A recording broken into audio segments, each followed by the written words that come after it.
Je vous propose l'interview de la personne que l'on entend sûrement, une des personnes dont on entend sûrement le plus parler lorsque l'on parle de jeux de société.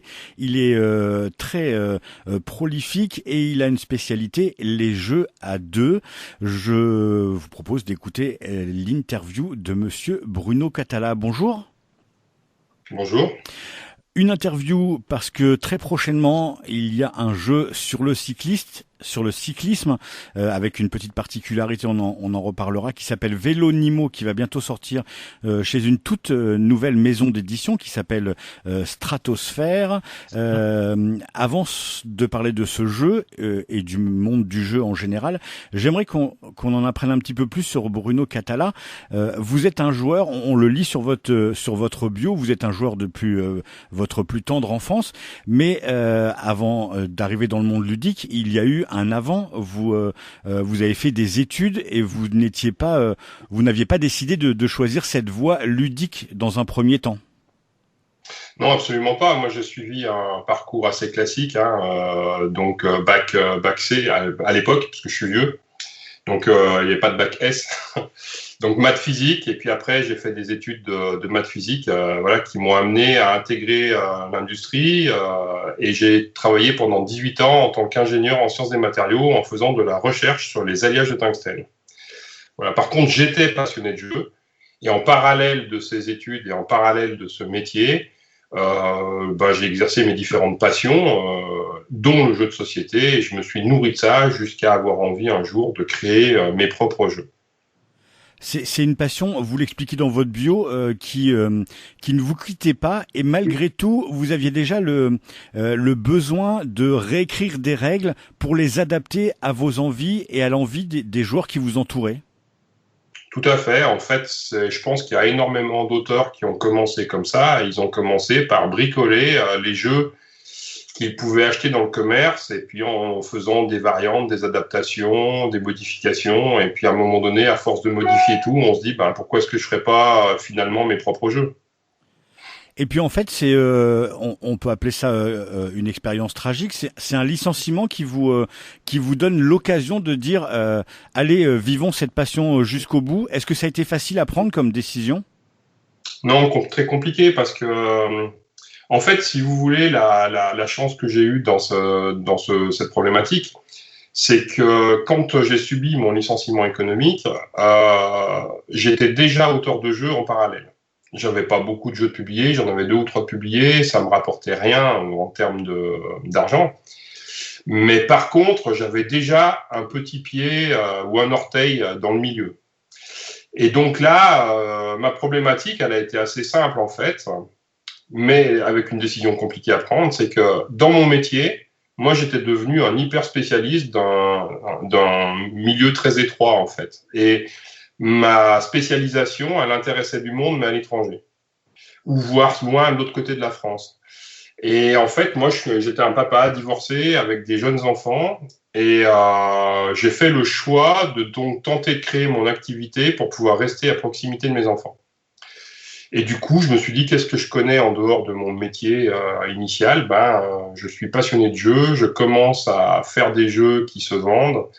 Donc, je vais tenter de créer une activité autour du jeu de société, ce qui me permettra de pouvoir travailler chez moi, en fait, sans déménager. Et donc, du coup, en parallèle de ma création pour les boutiques, enfin pour le marché du jeu de société qu'on connaît, j'ai aussi offert des prestations de création sur cahier des charges pour des entreprises et aussi d'animation autour du jeu pour avoir le complément de revenus nécessaire puisque mes royautés ne suffisaient pas. Et donc malgré tout, oui, ça a été une décision complexe parce que d'un seul coup, je suis passé d'un salaire fixe à une incertitude totale en termes de revenus et avec des revenus très faibles. Et donc du coup, oui, pendant quasiment 10 ans, j'ai galéré financièrement. C'est une activité qui s'est développée sans qu'on en entende beaucoup parler. C'est créer des jeux pour les entreprises. Et du coup, cette création de jeux, elle est très ciblée. On peut pas faire n'importe quoi. Et ce sont pas des jeux qu'on peut proposer au grand public. Alors oui et non, ça dépend. En fait, de toute façon, le but premier d'un jeu, c'est quand même de passer un moment agréable. Et après, au travers de ce jeu, on peut aussi en profiter pour faire passer des messages. Donc, la plupart des jeux que j'ai faits, moi, sont adaptables. Ensuite, en changeant éventuellement le sujet, la thématique, pour le grand public. Par exemple, j'ai fait un jeu pour EDF pour la transmission de consignes dans les centrales nucléaires, donc c'est pas le truc le plus sexy du monde. Par contre, le moteur ludique que j'ai mis en place répondait très très bien à la problématique du client, mais derrière, je l'ai retravaillé dans un univers de piraterie pour en faire un jeu où les joueurs qui y accèdent ne se posent jamais la question de savoir si ça a été un jeu d'entreprise avant. Et après, il y a des entreprises qui peuvent même elles souhaiter d'avoir un produit simplement ludique qui va être distribué en termes de goodies pour leurs clients. Par exemple, je travaille avec les stations du Grand Massif, donc des stations de ski, et qui vont offrir en fait un jeu aux personnes qui achètent un forfait famille semaine. Donc dans ce cas-là, il n'y a pas nécessairement de message à passer autre que passer un bon moment en venant chez nous faire du ski. Alors en 2002 arrive Drake and Drake, et puis après ce sont de nombreux jeux. On peut pas tous les citer parce que entre les jeux que vous avez fait tout seul et les jeux que vous avez coécrits avec d'autres, et puis des noms aussi célèbres que Leblanc, plein d'autres encore. Voilà, j'ai ce nom-là qui me vient à l'esprit. On peut citer pour donner des noms de jeux connus, Five Tribes, Kingdom Nimino, bien sûr, Les Chevaliers de la Table Ronde, qui a reçu une récompense, Jamaïca, Mosquito Show dernièrement, Nagaraja, Imaginarium, Seven Wonder Duel, Abyss, enfin voilà, des noms qui parlent forcément quand on connaît le milieu ludique, et même à ceux qui côtoient tout simplement de temps en temps ce milieu ludique, parce que vous avez créé des jeux qui s'adressent généralement, on va dire, à un large public. C'est une vraie volonté de proposer ces moments fun et conviviaux plutôt à la famille. Alors pas pour les jeux en duel, parce que j'imagine que les jeux en duel c'est plus restreint, mais cette volonté en fait que ça touche un large public. Alors je dirais que c'est plutôt une résultante. J'ai la chance que ça touche un large public, mais en fait ma démarche elle est relativement égoïste. C'est-à-dire qu'en réalité, je ne travaille que sur des jeux que j'ai envie de jouer moi. Et en fait, je ne suis que mes propres envies tout le temps. Et après, effectivement, il s'avère que mes envies sont larges. Je peux aimer des choses très pointues comme des choses beaucoup plus simples, etc. Et souvent, effectivement, j'essaye au fur et à mesure des années, d'ailleurs, d'aller à l'épure. En fait, c'est mon collègue et ami Antoine Bauza, qui est auteur, lui, de Seven Wonders, par exemple, qui dit, à juste titre, une règle, c'est une règle de trop. Donc, tout ce qu'on peut épurer au niveau de la complexité de la règle, sans toucher l'intérêt du jeu à la fin, on a intérêt à l'épurer, quoi. Et c'est peut-être pour ça que une grande partie de mes jeux vont aller chercher un public large. Mais au premier degré, je suis mes envies. En fait, je pense que un auteur, c'est vrai dans la littérature, mais c'est vrai pour nous aussi, c'est quelqu'un qui ne se préoccupe pas de savoir qu'est-ce que le marché souhaite, c'est quelqu'un qui trace son chemin et qui essaye d'emmener les autres derrière lui. C'est modestement ce que j'essaye de faire. C'est peut-être pour ça que vous aimez aussi tant le vélo ? J'adore le vélo, ça fait partie de mes passions. Enfin, moi, j'ai toujours été sportif depuis longtemps, et puis pour des raisons d'accident aussi.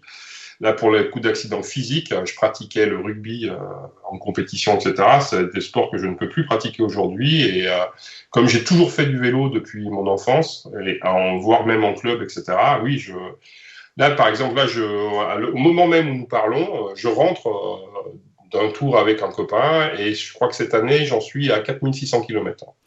Bravo. Une question qui me vient à l'esprit. On peut remarquer que depuis le temps que vous faites des jeux, vous auriez pu monter une maison d'édition. Vous avez cette particularité de proposer des jeux pas à une seule maison d'édition, mais on vous retrouve un peu partout. Comment ça fonctionne votre choix en fait, ou peut-être la difficulté de proposer un jeu qui va plaire à une maison d'édition et pas à une autre?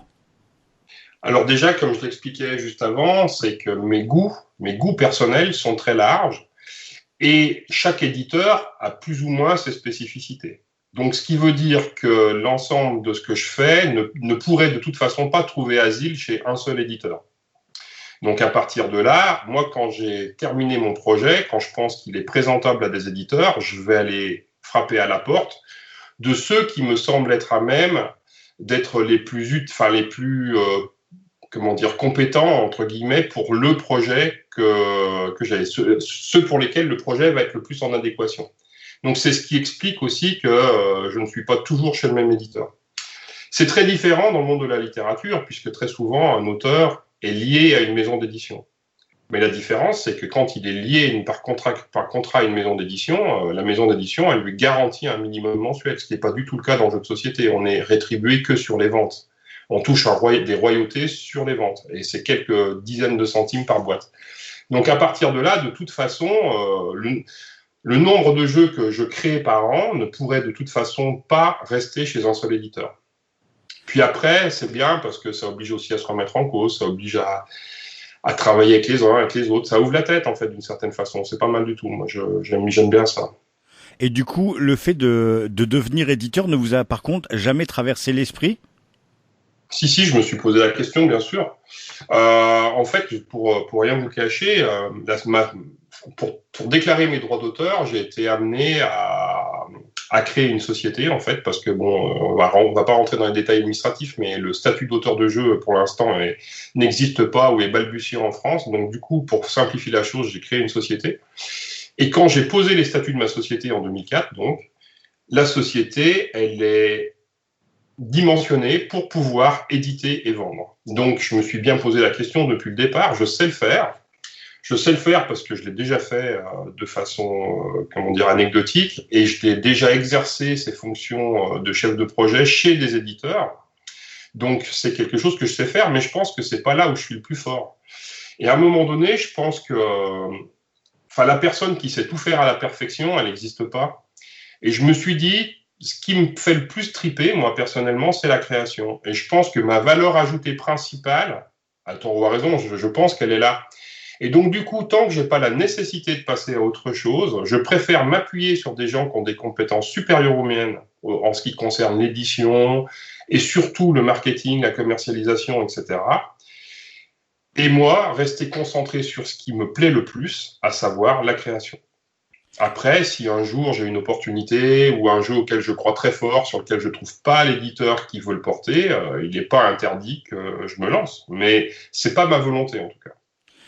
Et alors peut-être une des questions dont j'aimerais avoir une réponse de votre part, c'est est-ce que Bruno Cathala, quand il se présente avec une idée de jeu, on lui ouvre la porte, on lui déroule le tapis rouge parce que c'est synonyme de succès, de bons jeux. Comment ça se passe ?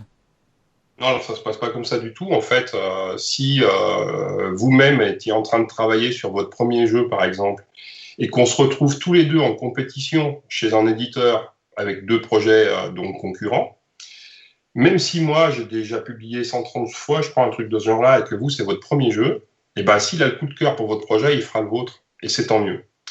Ma notoriété ne me garantit en aucun cas l'édition.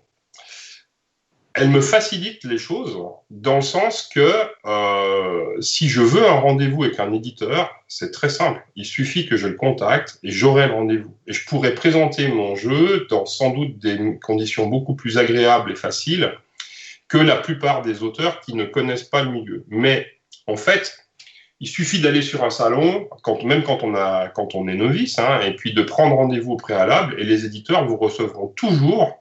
Et avec intérêt, parce qu'en fait, de toute façon, des petites pépites peuvent sortir d'à peu près n'importe où. Donc là aussi, ça oblige à se remettre en cause en permanence. Et voilà, moi, je n'ai pas de privilège par rapport à ça. Et me signer ne garantit pas le succès non plus.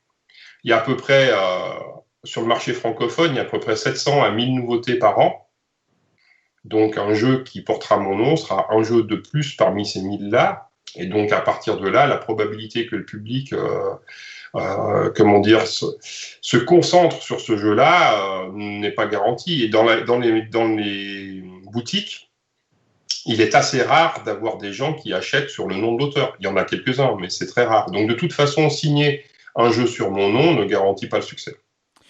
Alors on va s'intéresser à l'actualité, Vélonimo qui arrive très prochainement dans cette toute nouvelle maison d'édition Stratosphère. Alors justement, pour le coup Stratosphère, au moment où j'ai commencé à prendre contact, la page Facebook elle existait même pas. Elle a été créée 2 jours après que j'ai pris contact avec l'éditeur. Vous dites que vous allez démarcher les maisons d'édition. Comment vous faites pour proposer des jeux justement à ces jeunes maisons d'édition qui débutent? Alors là, c'est un peu différent, parce que sur ce projet-là, et c'est aussi pour ça que c'est allé très vite en fait, c'est cette maison d'édition-là qui m'a contacté. Et en fait, François Pétiard, qui est le patron de cette société-là, en fait, en parallèle, enfin déjà, on avait déjà travaillé ensemble, parce qu'il fabrique des tapis de jeu, dans une qualité un peu néoprène, qui sont très agréables, etc. On peut les citer. Et en fait, il avait eu l'idée pour le gag un peu de faire un tapis de jeu avec ma tête dessus, en fait, physiquement. On peut les citer, c'est Wogamat à la base. Exactement. Donc, il est avant tout le patron de Wogamat, effectivement, qui fait des tapis de jeu. Et donc, on se connaissait comme ça. Par ailleurs, dans sa société, il fait du jeu d'entreprise. Donc, c'est-à-dire, il va contacter des entreprises qui vont lui donner un cahier des charges pour concevoir un jeu spécifique, un produit spécifique par rapport à ce cahier des charges. Et il savait que moi aussi, je faisais ça en termes de création. Et là, il avait peut-être la possibilité d'avoir une licence Tour de France, etc. Et donc, il s'est posé la question de savoir si, en fait, il n'y aurait pas une synergie à trouver entre nous pour créer un jeu, un petit jeu de très grand public, justement, sur le vélo. Et donc, c'est issu d'une discussion comme ça. Au moment où il m'a contacté, c'était le début du confinement. Tout début du confinement. Et en fait, il voulait savoir si j'avais pas éventuellement un jeu dans les placards qu'il n'y aurait plus qu'à réhabiller en changeant sa thématique, en mettant une thématique vélo. En fait, j'avais rien du tout, et puis j'avais pas le début d'une idée. Et donc, du coup, je lui dis, on travaillera sans doute pas cette fois-ci ensemble. Et puis, en fait, le lendemain matin, alors que je faisais totalement autre chose, j'ai le jeu qui s'est allumé dans ma tête d'un coup en un bloc, en fait. Donc, du coup, j'ai fait le prototype, vite fait, comme ça, chez moi à la maison. À midi, j'ai joué avec ma compagne et sa fille. Et depuis, les règles n'ont pas changé. Et en fait, c'est un petit miracle parce que le jeu, il est sorti d'un bloc comme ça. Et en fait, là, j'y ai encore joué ce matin. Enfin, c'est juste impeccable, en fait. Un petit jeu de cartes vraiment simple, hein, un paquet de cartes avec différents personnages. En plus, les illustrations sont bien fichues avec ces animaux sur des vélos. Alors, on va préciser que c'est pas un jeu de course de vélo, c'est un jeu où il faut grimper des sommets en fait. C'est ça. Il s'agit c'est chez les animaux, donc ce qui permet de toucher un public plus large que si on était resté purement sur une approche cycliste. Donc là, c'est les animaux qui font du vélo. Et le but du jeu, ça va être de gagner le maillot distinctif du meilleur grimpeur, ce qui, chez les animaux, comme tout le monde le sait, c'est le maillot à petit pois carotte. Et donc, on va enchaîner des sommets. Pour arriver en haut d'un sommet, il suffit, entre guillemets, de réussir à défausser l'ensemble de sa main. Et donc, il y a des règles très simples pour savoir qu'est-ce qu'on peut jouer, à quel moment, etc. Et on va retrouver quelques petits poncifs, entre guillemets, qui vont faire des clins d'œil au vrai vélo, puisque lors de son tour, on peut soit sucer la roue, c'est-à-dire passer son tour, soit prendre un relais appuyé, c'est-à-dire poser une combinaison de cartes supérieure à la combinaison précédente. Et donc, du coup, finalement, bien que ça soit un jeu de cartes très simple, etc., on va retrouver des sensations, entre guillemets, un petit peu du vélo, puisque pour arriver en haut d'un col, il va s'agir de prendre le relais appuyé au bon moment pour mettre tous les autres dans le vent et puis réussir à arriver tout seul en haut. Et puis c'est une succession de cols qui va faire que au bout de 6 manches, en fait, celui qui marque le plus de points va remporter la partie. Alors quand vous parlez d'expression cycliste, bien sûr que les gens qui ont l'habitude de regarder le Tour de France ou qui pratiquent un peu le vélo, ça va leur parler. Mais on peut aussi remarquer que chez les enfants, il n'y a pas besoin d'être spécialiste du vélo. Eux, ce qui va les attirer, c'est ces animaux. C'est les couleurs, les chiffres, et tout d'un coup, on s'aperçoit que ça fonctionne quand même. Oui, et puis du coup, il y a un clin d'œil appuyé aux fables de La Fontaine, puisque dans chaque équipe, en fait, il y a 7 équipes dans le jeu, avec des valeurs de 1 à 7. Le 1 est forcément le leader, donc là aussi, clin d'œil pour les gens qui font du vélo, puisqu'on sait que dans chaque équipe, les dossards, c'est le 1, le 11, le 21, etc. Et en fait, les leaders, c'est les tortues. Et à côté de ça, il y a une série de cartes spéciales, c'est les baroudeurs. Et les baroudeurs, c'est les lièvres. Donc on peut aussi trouver un petit côté le lièvre et la tortue si on a envie de regarder ce clin d'œil-là. Donc on vous conseille de vous jeter sur Vélonimo. Est-ce qu'on a déjà une date de sortie? Je sais que ça devrait être courant septembre. Alors là, il faudrait demander à mon éditeur, parce que c'est lui qui maîtrise ça à fond, mais c'est l'histoire d'une dizaine de jours maintenant, je pense, d'ici mi-septembre. J'en profite puisqu'on parle de vélo.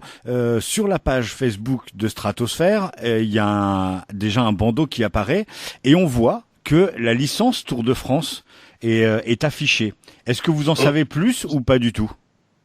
Alors je sais que en fait ce jeu-là, initialement, il aurait été intéressant pour ce Tour de France-là, mais au moment du confinement, etc., on n'était même pas sûr que le Tour ait lieu, hein, finalement. Donc moi je suis très content qu'il ait lieu parce que ça m'occupe mes après-midi. Hein. Mais par contre, du coup, la licence Tour de France, elle sera utilisée pour d'autres jeux et je sais que François a des choses en préparation, mais je peux pas vous en dire plus parce que là, du coup, moi, je ne suis pas impliqué dans ces projets-là. Les jeux autour du milieu du sport, il y en a pas tant que ça quand on regarde la pléthore, vous le disiez tout à l'heure, entre 1000 et 1700 jeux nouveaux qui sortent à l'année. Des jeux sur le foot, il y en a quelques-uns, des jeux peut-être sur le hockey. Sur le cyclisme, il y a eu Flamme Rouge qui a marqué aussi sa sortie, puisqu'en plus l'équipe de Trick Track avait été le faire essayer aux coureurs du Tour de France. Il y a D-Cycle Race aussi qui est sorti récemment, un petit jeu familial autour du vélo. Est-ce que vous trouvez que ça manque un peu les jeux de sport en fait, avec justement comme vous le disiez, des mécaniques qui peuvent faire ressentir certaines sensations? Alors justement, c'est toute la problématique en fait. C'est-à-dire que déjà, le jeu de sport a très mauvaise presse au niveau des éditeurs. Les éditeurs sont persuadés que le jeu de sport ne se vend pas. Après, il y a bien sûr des grands contre-exemples, et Flamme Rouge en est un, mais on peut aussi parler de Formule D pour la Formule 1, par exemple, etc. Et donc, du coup, il faut réussir, en fait, à ne pas rentrer dans la simulation pure et dure. Parce que si on fait des jeux qui tendent vers la simulation, ça devient tout de suite complexe, et beaucoup trop complexe pour le grand public. Et donc, nous, c'est bien là aussi où on a tenté d'avoir une démarche totalement inverse, c'est-à-dire donner légèrement le goût de la course tout en restant sur un jeu basique, simple, dynamique, fun à jouer. Et donc je pense que quand on réussit à combiner les deux, ça peut fonctionner. Mais les éditeurs sont hyper frileux sur le sujet. Vous qui êtes justement un adepte de la pratique cycliste, est-ce que vous êtes encore à la recherche du jeu qui arriverait à allier cette pratique du vélo et la passion du jeu sans être trop compliqué justement? Bah, alors après, moi, j'y réfléchis toujours régulièrement, hein, parce que on n'est jamais à l'abri d'avoir une idée. Mais moi, c'est vrai que je suis un grand fan vraiment de Flamme Rouge, parce que Flamme Rouge, on retrouve vraiment des sensations très intéressantes. Et en plus, tout en pouvant jouer agréablement avec des gens qui sont pas spécialistes. C'est ça qu'il faut faire, parce que quand vous faites un jeu de sport, même si le jeu est bon, il y a des gens qui peuvent rester à l'extérieur parce que eux, le vélo, c'est pas leur passion. Donc, c'est là aussi où sont les limites de l'épure sur le jeu de sport. Nous, dans Vélonimo, on a une approche intermédiaire parce que on va retrouver des sensations, mais en même temps, on a un univers animalier très fun, très coloré, donc qui peut finalement permettre de mélanger les différents types de joueurs, tout simplement. Donc oui, mais pour répondre à votre question, je m'interdis pas un jour de réfléchir à autre chose. J'aimerais terminer cette interview par peut-être un sujet plus large, mais qui touche le vélo. Vous pratiquez le vélo, les gens qui nous écoutent ne le voient pas, mais vous avez un superbe maillot cycliste qui allie maillot jaune, maillot vert, maillot à pois. Et meilleur. Ce qui, mon âge est quand même un sacré challenge. Et est-ce que vous avez une pratique du vélo, on va dire plus urbaine ou plus cool, qui a rien à voir avec le sport, pour vous déplacer dans la vie de tous les jours, et surtout quel regard avez-vous justement sur peut-être l'environnement, les pratiques. On s'aperçoit que le vélo se développe et qu'on aimerait qu'il arrive beaucoup plus massivement dans les villes. Est-ce que vous avez déjà un regard là-dessus? Oui, bien sûr. Alors moi déjà, à titre personnel, j'ai pas vraiment besoin d'utiliser le vélo comme moyen de déplacement dans la mesure où je travaille chez moi. et que en plus j'habite à la campagne, donc j'ai pas besoin de prendre mon vélo pour aller au travail, etc. Par contre, je suis très sensible à ça parce que j'ai beaucoup d'amis qui habitent en ville et puis moi j'habiterai en ville, c'est clair que je me déplacerai de cette façon-là, ça c'est certain. De toute façon, prendre la voiture aujourd'hui pour passer des heures et des heures dans des bouchons, ça m'intéresse assez peu. Par contre, la problématique qu'il y a pour moi et qui est vraiment sur lequel c'est vraiment important qu'on travaille et que les villes travaillent, mais qu'on travaille en termes d'éducation, c'est le partage de la route. En tant que cycliste, de toute façon, je vois bien immédiatement les véhicules, les conducteurs de véhicules qui sont sensibilisés à la place que prend un vélo sur la route, à la vitesse à laquelle peut rouler un vélo, et ceux qui n'en ont aucune idée. Parce qu'il y a des gens qui vont patienter derrière, même si vous êtes tout seul, et qui vont laisser le mètre de distance pour vous doubler tranquillement et tout ça. Puis il y en a qui vont venir vous frôler, mais à 3 cm, quoi. Et souvent, même la vitesse, enfin, les gens se méprennent totalement sur la vitesse d'un vélo. Puisque même en agglomération, on peut rouler à 30, 35, 40, etc. Et c'est pas un vélo, c'est pas quelque chose qui est lent. Et donc, voilà, le partage de la route entre les automobilistes et les cyclistes est aujourd'hui problématique, et plus on aura des équipements aménagés avec des pistes cyclables en ville en particulier, mais même plus les conducteurs seront sensibilisés au fait qu'il faut faire attention aux gens qui sont à vélo, et nous à vélo, pas se comporter comme des sauvages en prenant toute la route, etc., et en s'en foutant des règles.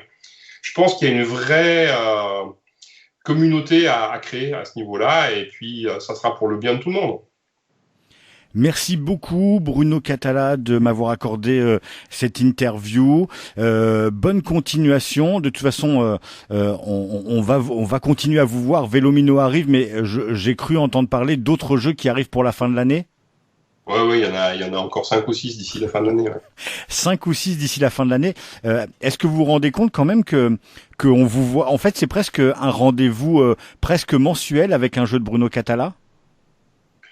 C'est presque ça, oui. C'est genre, en moyenne, je crois que je dois avoir 8 sorties par an. Ouais. C'est ça. Alors après, c'est pas un concours. Hein. Je cherche pas à en faire le plus possible, mais il s'avère que j'ai plein d'envie, que j'ai la chance de pouvoir exercer ça à plein temps, et puis que pour l'instant, justement, cette rencontre avec le public, elle continue à se faire, et que je suis très reconnaissant aux gens de suivre mon actualité. Ouais.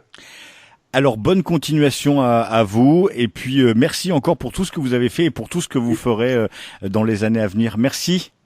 Merci.